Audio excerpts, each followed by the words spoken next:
Ration బియ్యం case విచారణ ఎంతవరకు వచ్చింది? కేసు విచారణ ఒక అడుగు ముందుకు పడిందా?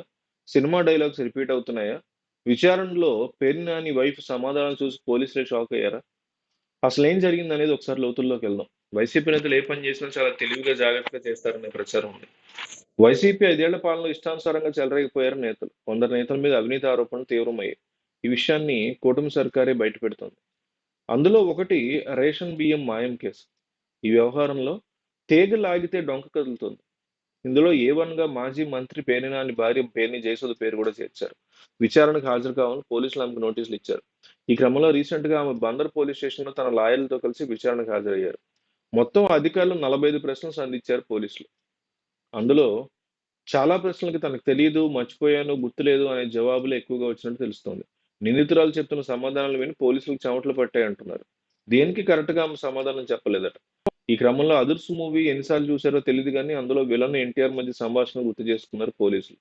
తెలీదు, గుర్తులేదు, మర్చిపోయాను అనే 3 డైలాగులు పదే పదే రిపీట్ అయ్యాయని తెలుస్తోంది. ఎందుకంటే ఈ సినిమా నిర్మాత వైసీపీ మాజీ ఎమ్మెల్యే వల్లభనేని వంశీ. గోడౌన్ నిర్మాణం ఎప్పుడు చేశారు? ఎలా చేశారు? ఎవరి పేరు మీద ఈ గోడౌన్ ఉంది? ప్రభుత్వానికి ఎప్పుడు ఎంత అద్దె చెల్లించారు? బియ్యం నిల్వల్ని మీరే చూసారా? గోడౌన్ నగదు లావాదేవీలు చూసిందెవరు? ఈ మధ్య కాలంలో ఎంత చెల్లించారు? రైస్ ఎక్కువగా స్టోర్ చేయడానికి కారణాలేంటి? ఇలాంటి దాదాపు 45 ప్రశ్నలు సంధించారట. తనకు ఆరోగ్యం సరిగ్గా లేకపోవడంతో గోడౌన్ మేనేజర్ ఈ వ్యవహారం చూసుకునేవారని చెప్పారట జయసుధ. తనకు తెలియకుండా బియ్యం పక్కదారి పట్టించారని మేనేజర్ మీద నెట్టేసినట్టు తెలుస్తోంది.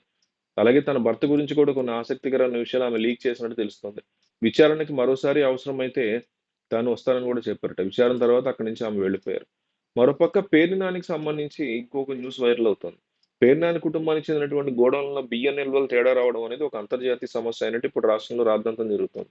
బియ్యం నిల్వల్లో వచ్చినటువంటి తేడాకు సంబంధించి పేర్ని నాని కుటుంబాన్ని, భార్యని చివరికి మేనేజర్‌ని కూడా శిక్షించగలడం అనేది కష్టం అనే సంగతి పోలీసులకు, ప్రభుత్వానికి తెలుసు. నిబంధనల ప్రకారం నిల్వల్లో తేడా వస్తే బియ్యం ధరకు రెట్టింపు జరిమానా విధిస్తారు. దాన్ని గోడౌన్ యజమాని చెల్లించాలి. ఆ వ్యవహారం ఆల్రెడీ పూర్తయింది. అధికారులు జరిమానా విధించడము, పేర్ని కుటుంబం చెల్లించడం కూడా జరిగింది. కాకపోతే కాకినాడ పోర్టులో ముడిపెట్టి రేషన్ బియ్యం విదేశాలకు స్మగ్లింగ్ అవుతుందన్న ప్రచారం చేస్తున్నారు కూటమి పెద్దలు. ఈ స్మగ్లింగ్ వ్యవహారాన్ని పేర్ని గోదాముల్లో బియ్యం నిల్వల తేడాలను ముడిపెట్టి ఈ రకమైనటువంటి కేసు పెట్టాలనుకుంటున్నారు.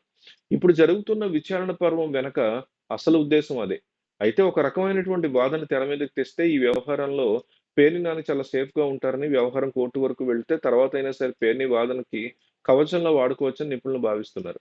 పేర్ని నాని తరఫున స్వయంగా ప్రభుత్వ అధికారులకు లేఖ రాసే వరకు ఆయన గోడౌన్‌లో బియ్యం నిల్వలు తేడా వచ్చినట్టు బయటపడలేదు. ఆయన లేఖ తర్వాతే అధికారులు కదిలి ఓసారి తనిఖీలకు వెళ్లారు. ఆయన చెప్పిన మొత్తం కాకుండా మరింత వ్యత్యాసం నిల్వల్లో ఉన్నట్టు గుర్తించారు. వారు గుర్తించినటువంటి మొత్తానికి జరిమానా విధించి చెల్లింపు జరిగింది. అయితే రెట్టింపు ధరని జరిమానాగా చెల్లించడానికి సిద్ధపడినట్లు పేర్ని నాని అలాంటి నిబంధనల గురించి అవగాహన ఉన్న ఆయన అసలు ఈ రాద్ధాంతం ఏమీ లేకుండా తప్పించుకొని ఉండడం చాలా సులువైన సంగతి. ఎంత బియ్యం నిల్వైతే తేడా వస్తున్నాయో ఆ మేరకు బియ్యం నిల్వలు భర్తీ చేసి తేడా వచ్చిన సంగతి బయటికి చెప్పకుండా ఉండిపోతే ఈ సంగతి ఎప్పటికి బయటకొచ్చేది కాదేమో. అదే క్వాలిటీ బియ్యాన్నయినా మిల్లర్ల వద్ద కొని నిల్వల్లో తేడా పూరించాలనుకుంటే జరిమానా కట్టిన మొత్తానికంటే తక్కువ ఖర్చుతో పని అయిపోయేది. కానీ నిజాయితీగా బియ్యం నిల్వల్లో తేడాని తన వంతుగా లేఖ రాసినందుకు తన పేరు స్మగ్లింగ్ కేసుల్లో ముడిపెట్టాలని చూస్తున్నారని, తనను వేధించాలని ప్రయత్నిస్తున్నారని పేర్ని నాని వాదిస్తే అది సేఫ్ జోన్‌లో ఉంటారని నిపుణులు సూచిస్తున్నారు.